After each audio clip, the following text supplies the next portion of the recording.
Bonjour et bienvenue. Aujourd'hui, on se penche sur une épreuve clé du bac, le grand oral, et plus spécifiquement sur la préparation en NSI, numérique et sciences informatiques. Oui, on va explorer ensemble l'avant-propos d'un guide qui s'appelle Le grand oral, exemple rédigé en NSI, écrit par Miguel de la Montagne. L'idée, c'est de voir ce que ce livre promet, comment il compte aider les élèves, et peut-être même les profs, face à cette épreuve. On sait qu'il faut montrer sa capacité à prendre la parole en public de façon claire et convaincante, et aussi, point important, mettre ses savoirs au service d'une argumentation. Ça, c'est la ligne officielle de juin 2024. Alors, que nous dit cet avant-propos? Qu'est-ce qu'il y a dedans, concrètement? Alors, ce qui frappe d'abord, c'est que ce n'est pas présenté comme une simple banque de sujets, hein, loin de là. L'auteur insiste beaucoup sur une approche méthodique, on sent une volonté de guider pas à pas. Il est question de 3 exemples qui sont non seulement rédigés, mais surtout commentés. Et ça, c'est vraiment important. Ça veut dire qu'on décortique la stratégie derrière. L'avant-propos souligne aussi l'aide pour trouver la bonne question, celle qui est bien ancrée dans le programme, mais qui ouvre aussi une réflexion.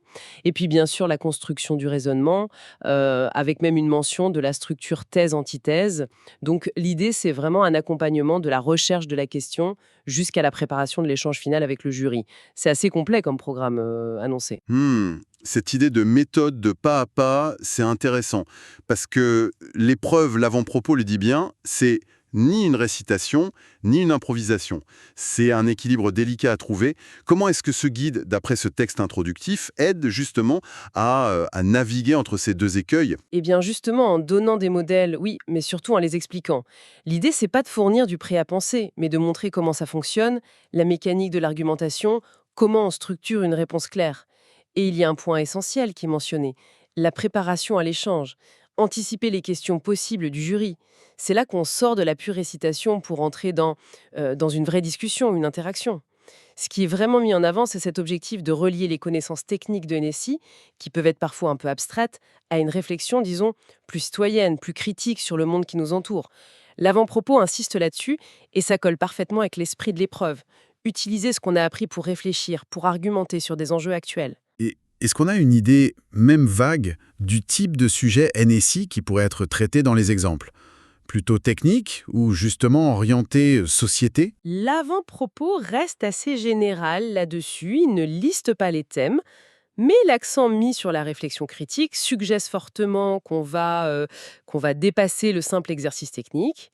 On peut imaginer des ponts vers l'éthique du numérique, l'impact sociétal des algorithmes, la sécurité, des choses qui parlent au-delà du cercle des purs informaticiens, quoi. Logique, surtout quand on pense au jury. L'avant-propos le rappelle. Deux enseignants de spécialités différentes. Ça a forcément une implication sur à qui s'adresse ce livre, non? Tout à fait, et le texte est clair là-dessus. Ce guide, il ne vise pas que les élèves de NSI, ni même que les profs de NSI. D'abord, il s'adresse à tous les élèves qui passent le grand oral, parce que la clarté, la structure de la pensée, la conviction à l'oral, ça concerne tout le monde, et ça sera évalué par les deux examinateurs, quelle que soit leur discipline. Ensuite, oui, les enseignants, même ceux qui ne sont pas de la spécialité NSI, pourraient y trouver une méthode, un cadre pour accompagner leurs propres élèves sur la forme. Et il y a aussi une mention qui me semble importante, le guide est présenté comme un support particulièrement adapté, clair et rassurant pour les élèves qui bénéficient d'aménagement. La structure, les exemples décortiqués, ça peut vraiment aider à se sentir plus en sécurité. D'accord. Donc, si je résume ce qu'on comprend de cet avant-propos, la promesse, c'est un outil structuré, très progressif, bien aligné sur les exigences officielles de 2024, un outil qui veut vraiment aider l'élève à prendre son savoir, parfois technique, en NSI, et à le transformer en une parole vivante, argumentée, convaincante, même face à un jury qui n'est pas forcément spécialiste. L'auteur parle d'un excellent point d'appui pour gagner en assurance. C'est exactement ça, l'image qui ressort, une sorte de boîte à outils méthodologique pour démystifier l'épreuve et construire sa confiance. Et ça amène une réflexion peut-être un peu plus large, au-delà de l'examen lui-même, vous ne trouvez pas? C'est bien de réussir son grand oral, c'est un objectif important, mais après, quelle est la valeur sur le long terme de cette compétence qu'on travaille là? Savoir structurer sa pensée, savoir l'exprimer clairement, défendre un point de vue de façon construite. Dans notre monde actuel saturé d'infos, de prises de parole rapides, parfois peu fondées, Comment est-ce que cet entraînement, un peu contraint certes pour le bac, peut devenir un vrai plus pour la suite? Pour les études, pour le travail, pour la vie de citoyen tout simplement. C'est peut-être ça le véritable enjeu derrière la préparation au grand oral.